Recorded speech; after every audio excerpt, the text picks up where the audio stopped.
Dans mes vidéos, je propose des exercices avec solutions. Et pour une bonne utilisation, lisez d'abord l'énoncé de l'exercice et pour cela vous pouvez faire une pause. Ensuite, essayez vous-même de résoudre l'exercice. Après, vous pouvez suivre la solution dans la suite du vidéo. Dans la première question, petit a, on me demande de calculer le produit vectoriel des vecteurs AB et AC. D'abord, on va chercher les coordonnées de vecteur AB.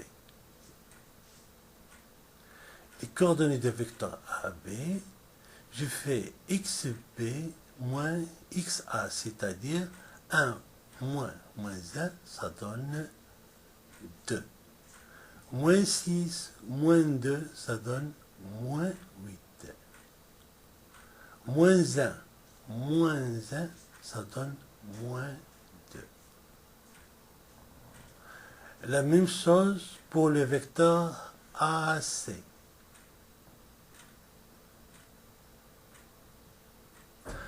Alors, 2 moins 1, ça donne 3. 2 moins 2, ça donne 0. 2 moins 1, ça donne 1. Ça, c'est 0. Maintenant, on va calculer le produit vectoriel AB vectoriel AC. On va calculer ce produit à l'aide des déterminants d'ordre 2 extraits des coordonnées de vecteurs AB et AC de la manière suivante.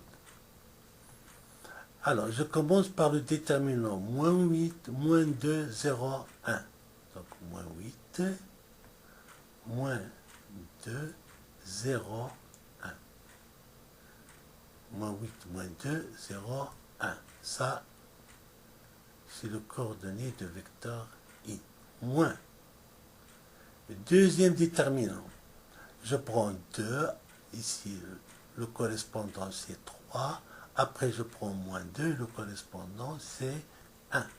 Donc, j'écris ici 2, 3, moins 2, 1.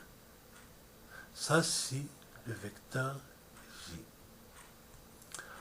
Plus le dernier déterminant, c'est 2, correspondant c'est 3, moins 8 et 0. Donc j'écris ici 2, 3, moins 8 et 0. Ça, c'est le vecteur K. Maintenant, on va faire les calculs. Le premier, ça me donne moins 8 multiplié par 1, moins 2 multiplié par 0, ça donne moins 8. Le deuxième, ça donne 2 fois 1, c'est 2, moins 2 multiplié par 3, c'est moins 6. Moins, ça donne plus, ça donne moins 8J. Plus 2 fois 0, c'est 0. Moins 3 fois 8, c'est 24. Moins avec moins, ça donne plus 24K. Voilà. On a fait le calcul du produit vectoriel des vecteurs AB et AC. Donc AB vectoriel AC a pour coordonnées moins 8, 24.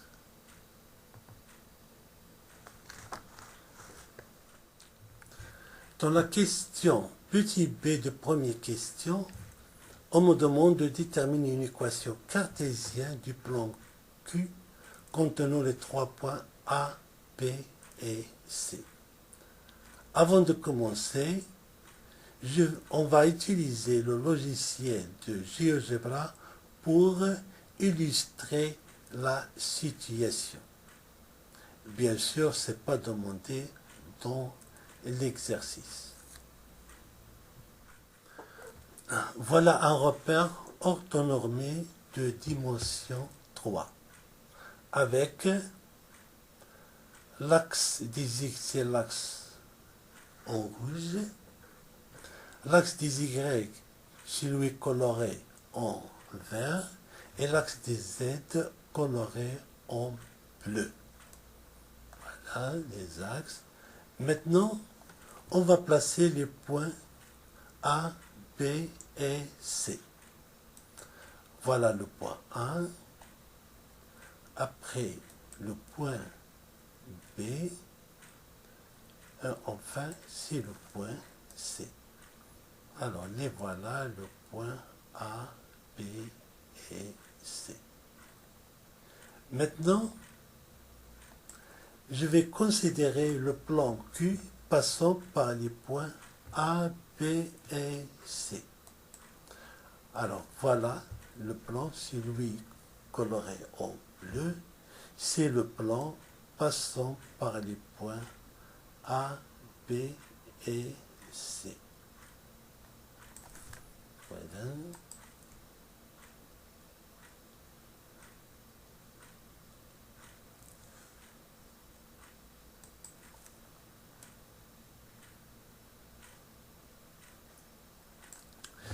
Et je peux même placer les vecteurs AB, AC et le vecteur AB vectoriel AC. Mais faites attention, on ne trace pas des vecteurs, mais on trace seulement des représentants. Voilà le vecteur AB. Ça, c'est le vecteur AC. Et enfin, le produit vectoriel. Et remarquez que j'ai tracé ces vecteurs en prenant pour origine le point A. Voilà les vecteurs. Et voilà le plan.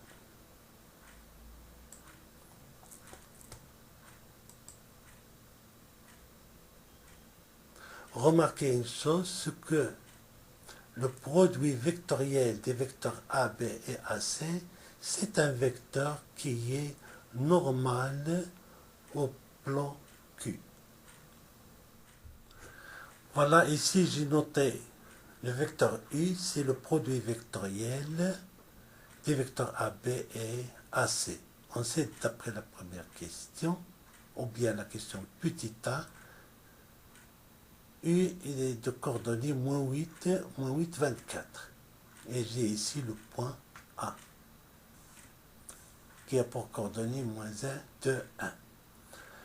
Alors, pour déterminer l'équation cartésienne du plan Q, je vais utiliser le fait que le vecteur U est normal au plan Q.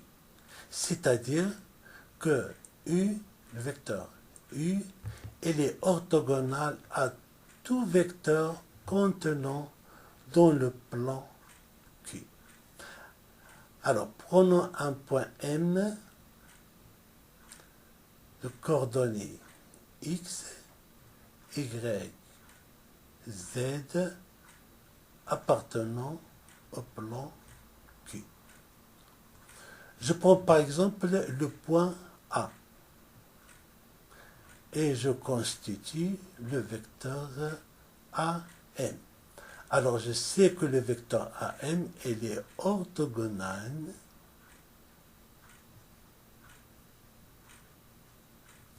au vecteur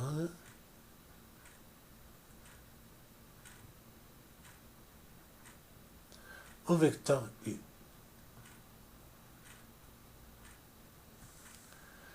Voilà, je vais constituer les coordonnées de vecteur AM. Voilà, c'est x moins 1, ça me donne x plus 1. Y moins 2. Et enfin, j'ai z moins 1. Voilà, j'ai le coordonnées de vecteur AM, soit x plus 1, y moins 2, z moins 1. Et j'ai les coordonnées de vecteur U, moins 8, 24. Alors, le vecteur AM orthogonal au vecteur U. Ça veut dire que leur produit scalaire est égal à 0. Le produit scalaire AM U égale 0. Ceci me donne, voici les coordonnées de vecteur AM et voici les coordonnées de vecteur U. Je fais le produit 1 à 1 et après je fais la somme. Donc ceci implique, alors, moins 8 multiplié par x plus 1. Moins 8 multiplié par y moins 2. Plus 24 multiplié par z moins 1 et tout ça égale à 0. Et si je fais le calcul, je vais retrouver une équation de la forme ax plus py plus 7cz plus t égale à 0 sera une équation du plan Q dans l'espace. Ça me donne moins 8x moins 8 moins 8y plus 16 plus 24 z moins 24 est égal à 0. Alors ceci me donne moins 8x moins 8y plus 24 z, et si je fais le calcul, moins 24 plus 16 moins 8, ça me donne moins 16. C'est égal à 0. Et enfin, je peux mettre un moins 8 en facteur, ça me donne x plus y moins 3z plus 2 égale à 0. Et voici une équation du plan Q. Je peux écrire le plan Q a pour équation x plus y moins 3z plus 2 égale 0. Dans la deuxième question, on me donne le plan Q' si le plan O et J, défini par le point O et les deux vecteurs de base I et J. On me demande la question petit a, pourquoi Q et Q' sont-ils 50? Alors d'abord, jetons un coup d'œil sur la figure dans GeoGebra. Voici notre figure dans GeoGebra. Notre plan Q, c'est en bleu. Et en couleur gris, c'est le plan O et J. On voit bien que ces deux plans sont deux plans séquents. Et on peut même déterminer leur intersection. Voilà. Leur intersection, c'est une droite que j'ai tracée ici en couleur vert.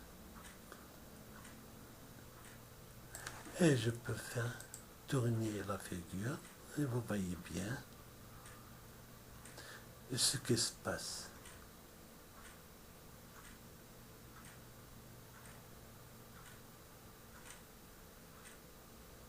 Dans la question petit a de deuxième question, on me demande si les plans Q et Q' sont 50. Alors on sait que dans l'espace, deux plans sont soit parallèles, soit 50. Et deux plans sont parallèles si et seulement si je prends une vecteur normale à Q, une vecteur normale à Q', ces deux vecteurs sont collinéaires. Donc j'ai déjà un vecteur normal au plan Q et j'ai le vecteur K. C'est un vecteur normal au plan Q'. Alors normal au plan Q'. Parce que le plan Q' il est défini par le point d'origine O et les vecteurs I et J. Et le vecteur K, il est normal au plan O, I, J. Maintenant, j'ai un vecteur normal au plan Q et un vecteur normal au plan Q. Alors les plans Q et Q' sont parallèles si et seulement si les vecteurs U et K sont collinéaires. Et les vecteurs U et K sont collinéaires si et seulement si le produit vectoriel est un vecteur nul. Je considère le produit vectoriel U avec le vecteur K. Alors j'ai les coordonnées de vecteur U. Concernant le vecteur K, ses coordonnées sont 0, 0, 1. Et je fais le produit vectoriel. Comme on a fait auparavant, je vais calculer les déterminants extraits. Le premier, c'est moins 8, 24, avec 0, 1. Ça, c'est pour le vecteur I. Moins 8, 24. Et là, j'ai 0 et 1. Ça, c'est le vecteur J. Et enfin, plus le déterminant moins 8, 0, moins 8, 0, c'est pour le vecteur K. Ceci me donne, si je fais le calcul, moins 8 I. Là, j'ai moins, ça me donne 1 plus 8 J. Et l'autre, c'est 0. Et je vois que c'est différent de vecteur unique. Je peux conclure que les vecteurs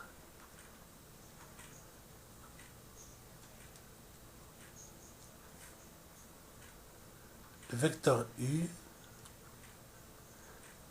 et le vecteur K ne sont pas collinéaires.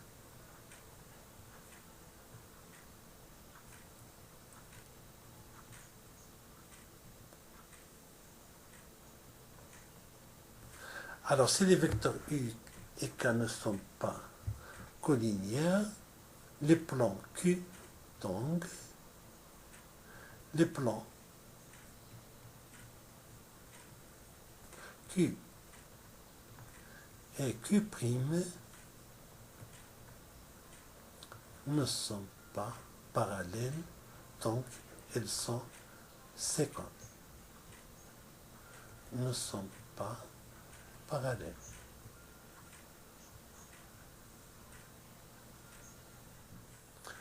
Conclusion, les plans.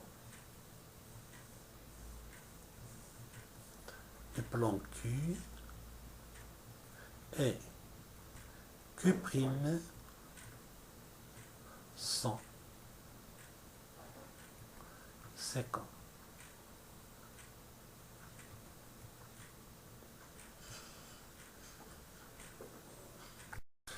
Dans la question petit p, on me demande de donner un point E et un vecteur directeur V de la droite d'intersection delta des plans Q et Q'. Je connais déjà l'équation cartésienne du plan Q, qui est x plus y moins 3z plus 2 égale 0. Concernant le plan Q', je connais aussi son équation cartésienne qui est la suivante, z égale 0. Maintenant, je prends un point M de coordonnées x, y, z appartient à la droite delta. Alors, si ce point appartient à la delta, elle va vérifier les deux équations. C'est-à-dire, on a x plus y moins 3z plus 2 égale à 0 et z égale 0. Ça me donne que x plus y plus 2 égale 0.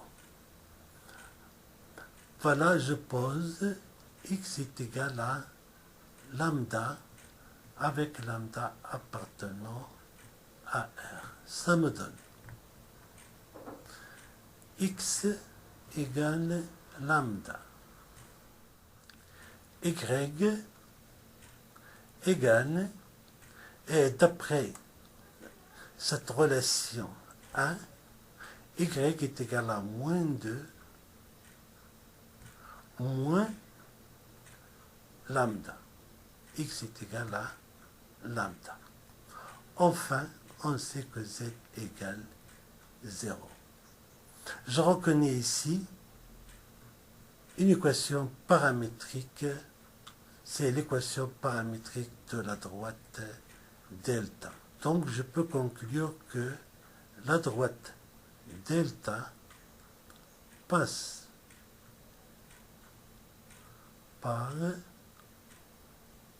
le point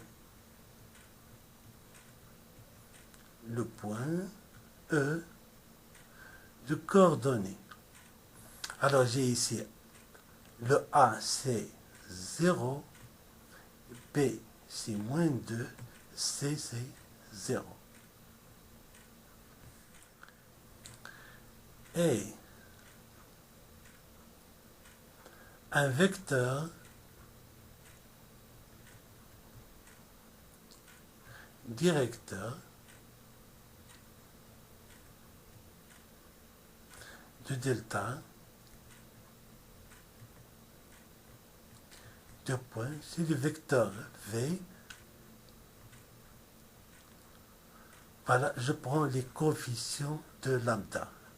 Pour x, c'est 1, pour y, c'est moins 1, et pour z, c'est 0. Donc, delta passe par le point E et le vecteur directeur, le vecteur V. Dans la troisième question, on me donne une sphère de centre I et de rayon 2. On va voir ça sur notre figure sur GeoGebra. Voici notre repère de dimension 3. Je place le point I de coordonnées 0, 1, moins 1. Voilà le point I. Et après, la sphère de centre I et de rayon 2. La voilà. De centre I et de rayon 2.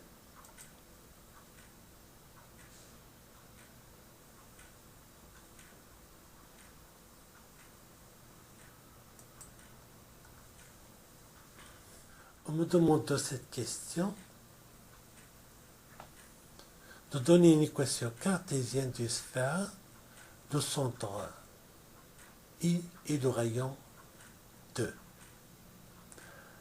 Alors, si je prends un point M de coordonnées X, Y, Z appartient à la sphère de centre I et de rayon 2. Ceci est équivalent à dire que, alors je fais la différence, x moins 0. X moins 0 au carré plus y moins 1 au carré plus z moins 1, ça donne z plus 1 au carré est égal au rayon au carré, c'est-à-dire 4. Alors ça, c'est une équation cartésienne de la sphère de centre I et de rayon 2. Je conclus que S a pour équation x au carré plus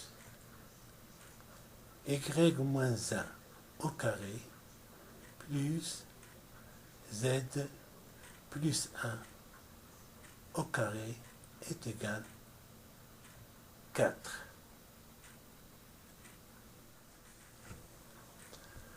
Dans la quatrième question, on me donne 2 points J et K. Et on me demande de déterminer l'intersection de la sphère S avec la droite GK. Allons voir ça dans GeoGebra. Voilà la sphère S. Je place les 2 points J et K. Voilà les points J et K.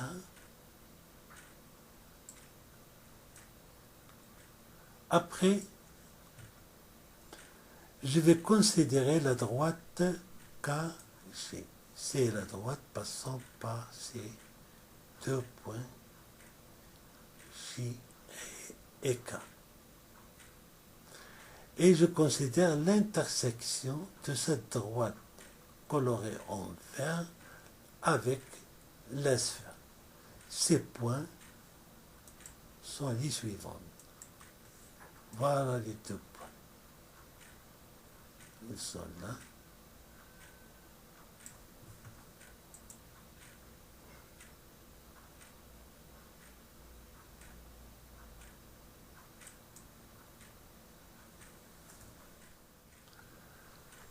On me demande de la quatrième question de déterminer les points d'intersection de la sphère S avec la droite GK. La manière la plus facile, c'est d'écrire une équation paramétrique de la droite GK. Alors je sais que la droite, par exemple, passe par le point J et de vecteur directeur, le vecteur JK. Alors, je considère donc le vecteur JK. Il a pour coordonnées, je prends les coordonnées de K et je retranche celles de J. Ça me donne 1, moins 2, ça me donne 3. 0 moins 0, c'est 0. 1 moins 0, c'est 1. Voilà les coordonnées du vecteur GK. Maintenant, la droite JK. Une équation paramétrique. Donc, X égale. Alors, elle passe par le point J. J'écris ici moins 2. Plus vecteur directeur c'est 3. J'écris ici 3 lambda. Y passe par 0 et lambda fois 0 c'est 0, donc ça me donne y est égal 0. Z passe par